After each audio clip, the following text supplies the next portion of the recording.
The day the ships arrived, everything stopped. No one had seen them approach. No light streaked across the sky. There was simply a quiet invasion, black vessels materializing in the heavens, growing larger and more numerous until the very stars disappeared. A global shock reverberated as these ships settled silently over major cities. They loomed high enough to be untouchable, yet close enough that each felt like a threat aimed directly at the Earth itself. Governments scrambled, calling emergency meetings, holding frantic press conferences, while fighter jets and helicopters swarmed the skies. Tiny insects dwarfed by the enormity of the alien ships. Any attempt to reach them, whether by missile or message, returned nothing but deafening silence. News stations across the world looped footage of the alien crafts, while people were advised to stay indoors and off the streets. It was a futile effort to reassure a population paralyzed by fear.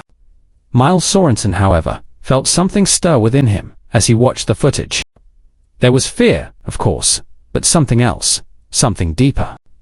Miles was a linguist, an anthropologist, a quiet soul who had spent his life buried in books and the study of ancient languages. To him, each word was a mystery waiting to be uncovered, each culture a different world he could step into. And though his colleagues often teased him for being too idealistic, Miles couldn't shake the notion that every message, no matter how foreign, could be deciphered with enough effort. As he watched the ships hovering in the sky, he sensed more than just a threat. There was no attack, no demands, only a watchful silence. It struck him that perhaps they were waiting, observing Earth, just as Earth was watching them. Perhaps they were more than conquerors. Perhaps they sought something that went beyond fear. That night, as he lay restless, a thought took hold that wouldn't let go. The thought turned into an idea, and then, as days passed and the world held its collective breath, it became a calling. He would go to them. He would try to speak with them, to learn who they were and what they wanted. His friends and colleagues scoffed, calling it a death wish, but Miles knew this might be his only chance to understand the unknowable. With little more than a few days' notice, Miles secured passage on a government transport. His heart pounded as he boarded the small, unarmed aircraft designated to take him to the nearest alien ship. In the cockpit, pilots exchanged nervous glances, their fear palpable. Miles took a deep breath and closed his eyes, grounding himself in a silent prayer as they lifted off. The world watched his solitary flight with bated breath, seeing him as a daring or perhaps reckless sacrifice. When they reached the edge of the alien ship, a sudden jolt rocked the aircraft as they entered an unseen field. Alarms blared, and Miles heard the panicked shouts of the pilots, but he forced himself to remain calm. The ship's outer surface glistened in a way that was almost organic, flowing and shifting like dark water. It felt alive. Then, as if sensing his intentions, the alien ship's hull parted, and the aircraft was slowly pulled into a massive, cavernous hangar. Silence fell, as if even the air itself had ceased to exist. As the doors opened, Miles stepped out, his heart pounding as towering alien guards approached him. He could only guess at what lay ahead, but he stood tall, drawing strength from the belief that understanding could bridge any divide. Miles had only taken a few steps inside the colossal ship when he felt the weight of alien gazes upon him. The guards towering over him radiated an imposing presence, their eyes glowing with an otherworldly intelligence. Each movement was precise, as if each step, each breath, was calculated. They wore dark, glistening armor that seemed to blend seamlessly with their skin. Though they did not speak, their very presence demanded his respect. The guards led him through winding corridors, each covered in strange symbols, almost like scripts of flowing light. As he passed them, he felt as if he were walking through an ancient storybook brought to life. He wished he could stop to study each one, to decipher the meaning hidden in each twist and curve. But the guards urged him forward, and soon they arrived at an immense, vaulted chamber. There, seated upon a raised platform, was the Queen. She was unlike anything he had imagined. Tall and elegantly composed, she radiated a calm, controlled power. Her form was humanoid, yet unfamiliar, her features sharp, with eyes that held 1,000 unspoken words, as though she could see straight into his soul. Her skin was iridescent, shifting hues as she moved, and her robes floated, as though woven from starlight. Miles felt his heart seize with awe. He struggled to find words that felt worthy of the moment. The Queen's gaze held him for a long, silent moment, assessing, weighing his very essence. "Why have you come here, human?" She finally spoke, her voice a melody of tones, both harsh and soft, ringing through the chamber. He took a steadying breath, realizing he was in a conversation that could decide the fate of his world. I wanted to understand," he replied, his voice wavering. "To learn who you are, what you want from us. We're afraid of you." I wanted to find a reason for hope instead of fear. The Queen studied him, her face betraying nothing. "Fear is a natural response," she said, her voice as calm as her presence. "Your species is primitive, accustomed to fear what it cannot control. But it doesn't have to stay that way," he replied, his voice gaining strength. "We may be primitive to you, but we value understanding, just as much as we value survival. If we can learn to understand you, there might be another way forward, one without fear." The Queen's gaze softened, if only slightly. Miles thought he saw a flicker of curiosity in her eyes, though she remained guarded. She rose from her seat and moved closer to him, her footsteps making no sound. Standing mere inches away, she seemed to study every line on his face, every glimmer in his eyes. "You believe understanding can be greater than fear," she murmured, as if the concept was foreign to her. "Yes," he whispered. "Because when we understand, we stop seeing each other as enemies. And maybe, we could even be allies." A strange silence settled between them. Miles felt as though he were balancing on the edge of something momentous. The Queen's eyes softened ever so slightly, and she inclined her head, a gesture almost imperceptible, but deeply respectful. "Then you will stay here," she declared. "Teach me, if you believe in this so strongly. Show me what it is to understand, and not fear."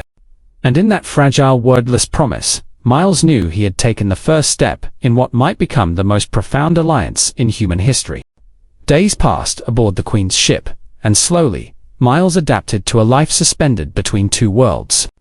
Each morning, he was escorted to her chamber, where they would sit face to face. Each lesson, a cautious unraveling of their minds and hearts. Their conversations were brief at first, stilted, layered with misunderstandings. She would listen intently, her expression unreadable. And often she would reply with questions that felt sharp as blades, probing his every answer. Over time, they began sharing pieces of themselves. The Queen described her people, whom she called the Aru, and the intricacies of their ancient society.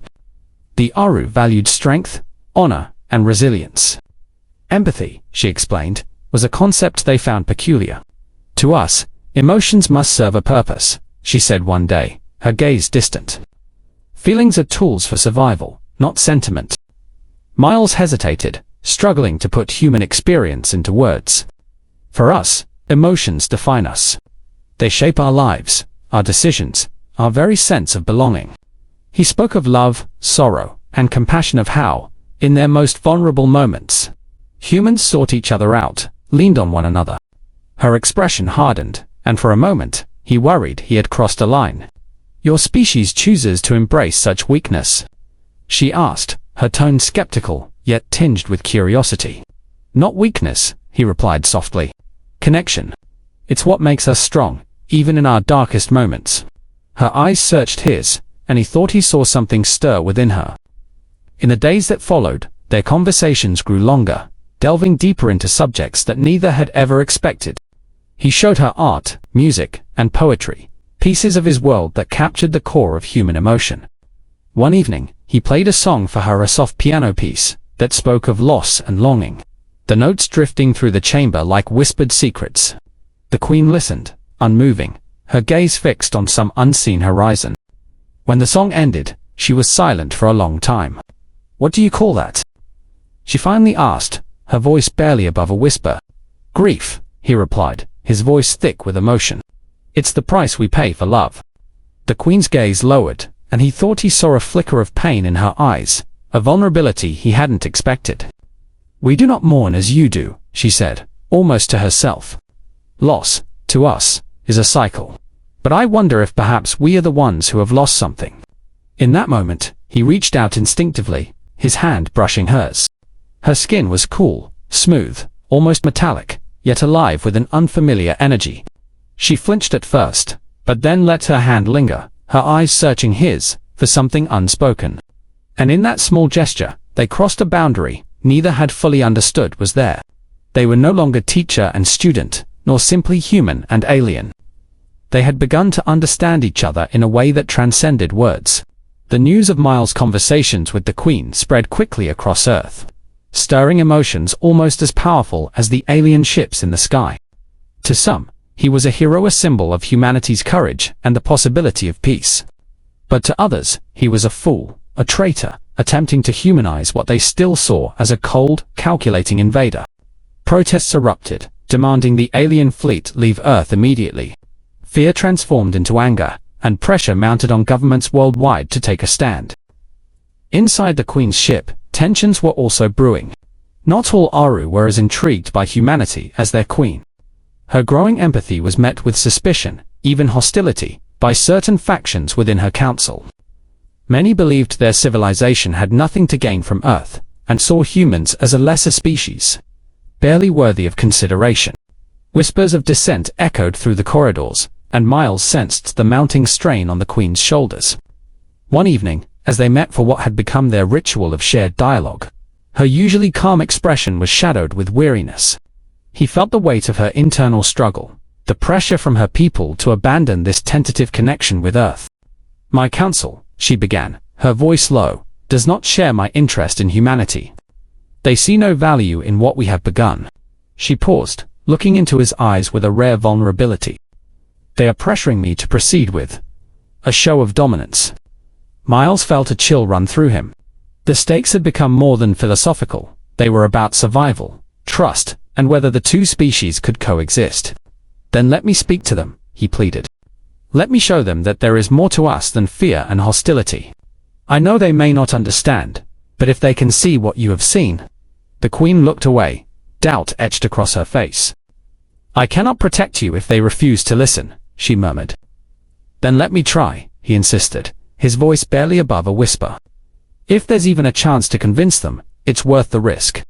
Moved by his resolve, the Queen agreed, though her expression revealed her apprehension.